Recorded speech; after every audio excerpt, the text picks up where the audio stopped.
ඔයාලා දන්නවද ලංකාවේ තියෙන අලුත්ම මුහුද කොහෙද කියලා? නෑ, මේක ලුණු වතුර තියෙන මුහුදක් නෙවෙයි.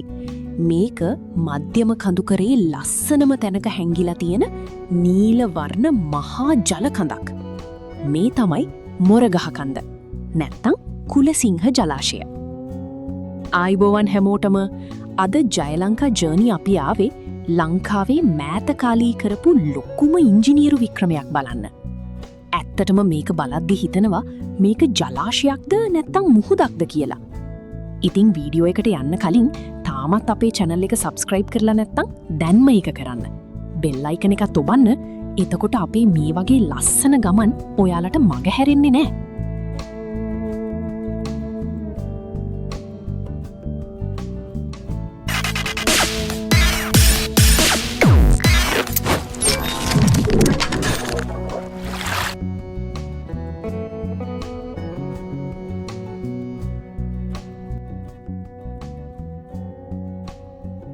අද අපි ඉන්නේ මාතලේ දිස්ත්‍රික්කයේ ඇලහර ප්‍රදේශයේ.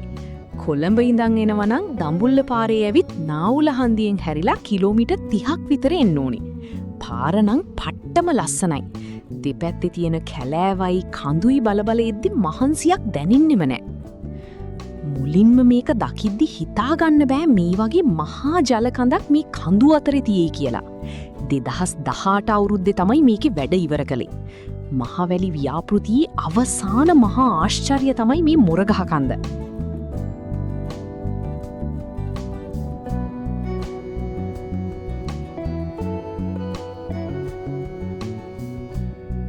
මේ පැත්තේ තියෙන විශේෂත්වය තමයි නිතරම හමනේ සිසිල් හුළඟ. හිතට පුදුම නිදහසක් දැනෙන්නේ. අපි ඇවිදගෙන යද්දි දැනෙනේ ගතිය වචන වලින් කියන්න අමාරුයි. සුපිරි ක්වොලිටියෙන් මේ දර්ශන බලද්දී ඔයාලට පේනවා ඇති මේ පරිසරයේ තියෙන ජීවමාන ගතිය. ඔයාලට පේනව නේද මේ වේල්ලේ දිග? මේක උඩ ඇවිදින එකත් වෙනම මැජික් එකක්. වතුරේ නිල් පාටයි අහසේ නිල් පාටයි එකතු වෙලා හරියට සිතුවමක් වගේ. හරි. දැන් අපි බලමු මෙහි ආවොත් ඔයාලට බලන්න තියෙන දේවල් මොනවද කියලා. මුලින්ම යන්න ඕනේ මොරගහ කන්ද ප්‍රධාන වේල්ල බලන්න.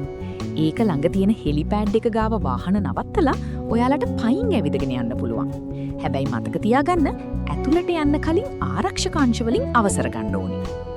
ඊළඟට අනිවාර්යයෙන්ම බලන්න ඕනේ තැනක් තමයි මේ කළුගල් බුදු පිළිමය. මේක හදලා තියෙන්නේ ජලාශයට මුහුණ දාලා. ඒ පිළිමය ළඟට ගියාම දැනෙන ශාන්ත ගතිය මාරයි. මේක අවකන බුදු පිළිමයට සමානව තමයි නිර්මාණය කරලා තියෙන්නේ. තවත් විශේෂ දෙයක් තමයි කළුගඟ මුරගහ කන්ද මාරු උමග. කළුගඟේ ඉඳන් කිලෝමීටර් 10ක් විතර දිග උමගක් දිගේ වතුර මෙහාට ගේනවා. ඒක ලංකාවේ ඉංජිනේරු ක්ෂේත්‍රයේ ලොකු පෙරලියක්. ඒ වගේම වැස්ස කාලෙට වාන් දමන දර්ශනය බලන්න දහස් ගාණක් සෙනග මෙතනට එනවා.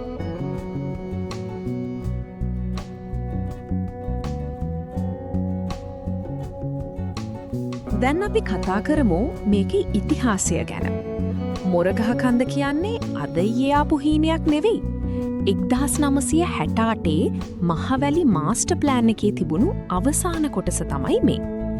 මේ ජලාශය නම් කරලා තියෙන්නේ කුලසිංහ ජලාශය කියලා. ඒ අපේ රටේ හිටපු ශ්‍රේෂ්ඨ ඉංජිනේරුවෙක් වුණු ආචාර්ය ANS කුලසිංහ මහතාට ගෞරවයක් විදිහට. මේ වේල්ලේ උස මීටර 65ක් විතර වෙනවා. මේකට වතුර පිරෙන්නේ අම්බන් ගඟෙන්. ඇත්තටම අපේ පැරණි රජවරුන්ගේ කාලෙත් මේ ප්‍රදේශයේ වාරි කර්මාන්ත තිබුණා. වසභ රජතුමා තමයි මුලින්ම මෙහි ජලාශයක් හැදුවා කියලා ඉතිහාසයේ සඳහන් වෙන්නේ. ඊට පස්සේ මහාසෙන් රජතුමා ඇලහැර අමුණ හරහා මේ වතුර රජ රටට අරන් ගියා. ඉතින් මොරගහ කන්ද කියන්නේ ඒ පැරණි වාරි තාක්ෂණයයි නවීන විද්‍යාවයි එකතු වුණු තැනක්.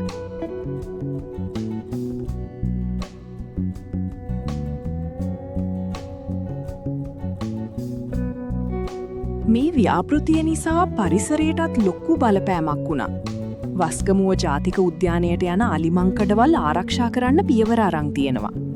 සමහර වෙලාවට හවසට ජලාශය අයිනට අලි එනව ඔයාලට බලා ගන්න පුළුවන්. ඒ වගේම දැන් මෙහි වැව්මාලු කර්මාන්තය හරිම සරුයි. ගමේ මිනිස්සුන්ට මේක ලොකු ආශිර්වාදයක්. ඔයාලා මෙහි එනවනම් හවස 4ට විතර එන්න. එතකොට තියෙන ලයිටිං ෆොටෝ ගන්න පට්ටම ලස්සනයි. ඩ්‍රෝන් එකක් තියෙනවනම් මරු ෂොට් එකක් ගන්න පුළුවන්. ඒ වගේම බෝට්ටු සවාරියක් යන්නත් දැන් පහසුකම් තියෙනවා. හැබැයි මතක ඇතුව වතුරට කුණු දාන්න එපා. මේ ලස්සන පරිසරය රැකගන්න එක අපේ වගකීමක්.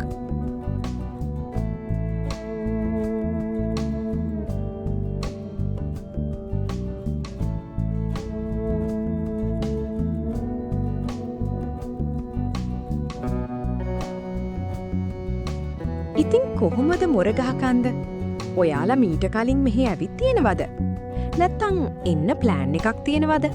පහලින් කමෙන්ට් එකක් දාන්න. ඉතිං ඔයාලා නිවාඩුවට මේ වගේ ගමනක් යන්න සැලසුම් කරනවා නම් අපේ වීඩියෝ එක පහලින් ඇති ඩිස්ක්‍රිප්ෂන් එකට ගිහින් බලන්න. සමහර විට ඔයාලා මේ වීඩියෝ එක බලන දවස වෙනකොට ඔයාලා වෙනුවෙන් මෙම ස්ථානයේ ආසන්නයේ බලන්න ඇති තැන් සහ මේ ආසන්නයේ ඇති හොටේල් සහ ඒවායි මිල ගණන් ගැන වීඩියෝ සහ වෙබ්සයිට් වල ලින්ක් ගෙනල්ල ඇති. ඊවත් බලලා ලස්සන ගමනක් සැලසුම් කරගන්න. ඉතින් ලංකාව පුරාම ඔයාලට බලන්න ඇති ස්ථාන ගැන දැනගන්න අපි channel එක subscribe කරලා මේ වීඩියෝවට like එකක් දාලා ඔබේ යාළුවන්ටත් share කරන්න. තවත් මේ වගේම ලස්සන සහ ඓතිහාසික ගමනාන්තයක කතාවක් අරගෙන මම ඉක්මනින්ම එන්නම්. එතකන් ඔබට සුබ සංචාරයක්.